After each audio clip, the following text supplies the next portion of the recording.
Oui, bonjour. Mon nom c'est Linda Kelly. Je travaille comme registraire ici à la Banque de Gaspé depuis 2016, depuis janvier 2016. Présentement, c'est sûr que dans la crise de COVID, j'ai, à la demande de notre commandante Céline Cassivi, j'ai fait des appels à nos aînés. C'est un peu pour prendre le pouls, comment ils vont, est-ce qu'ils ont des besoins particuliers. Alors, j'ai fait ça il y a 2 semaines passées à peu près, puis ça a été tellement plaisant de pouvoir parler avec c'est nos frères, c'est nos sœurs, c'est nos cousins. C'est les membres de la famille de Gaspé, de la communauté de Gaspé. J'ai trouvé ça très intéressant parce que sur les 45 personnes que j'ai appelées, la majorité, d'abord, y allait quand même passablement bien malgré la situation. Moi, c'est plutôt des gens de l'extérieur de Gaspé que j'ai appelés. Alors, c'est sûr que c'est des gens de Montréal et des environs, des gens de Drummondville. Les gens vont quand même assez bien. Concernant la demande, s'il y avait des besoins particuliers, non, je vous dirais que dans tous les membres que j'ai appelés, il y en avait seulement 2 qui avaient une demande particulière en raison d'incidents de la nature, si vous voulez, parce qu'il y a eu à certains endroits, il y a eu des inondations, alors ils ont eu besoin d'un petit coup de main parce que certains ont eu des pertes financières là, en raison de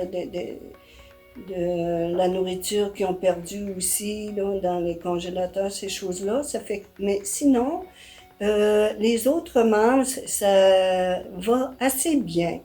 Ce que je retiens de mes appels, c'est que les gens ont un gros besoin d'échanger.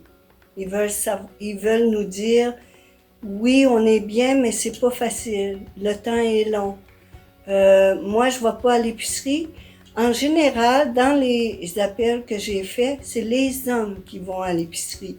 Et les hommes, comme j'ai appelé les 65 ans et plus, euh, ils font toutes eux-mêmes leur commission. Mais c'est une fois par semaine. Ils font tout une fois par semaine.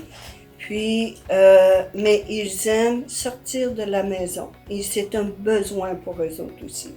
Heureusement, dans les 44 personnes, 45 que j'ai parlé, aucun d'entre eux n'a été touché par la maladie de la COVID.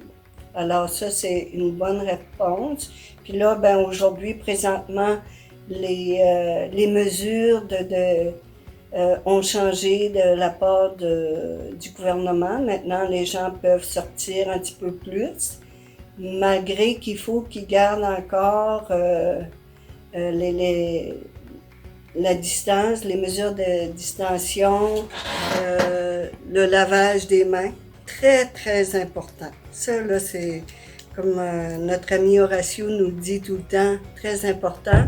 Et aussi, une autre chose qui s'est ajoutée, un masque.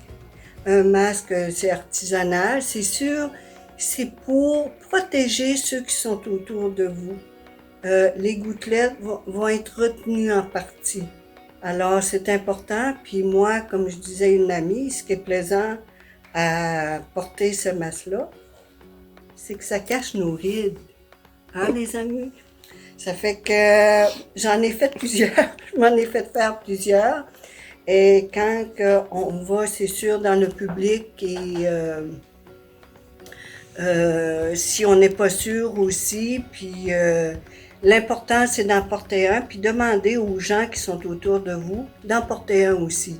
Parce que vous allez protéger votre ami en face, mais que votre ami vous protège aussi. Fait que c'est important maintenant le port du couvre-visage.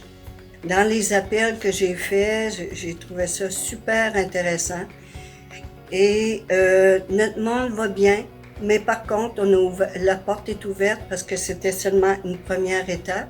Dans la deuxième, j'ai dit aux gens, si jamais la situation change, n'hésitez pas d'appeler Marlène Janotte à La Nation, au poste 109, pour l'informer que la situation va changer. Puis Marlène va s'assurer d'envoyer le message aux personnes ressources. J'espère qu'on va pouvoir se parler dans les prochaines semaines. Puis c'est avec un grand plaisir que j'ai toujours de jaser avec vous. Faites attention à vous.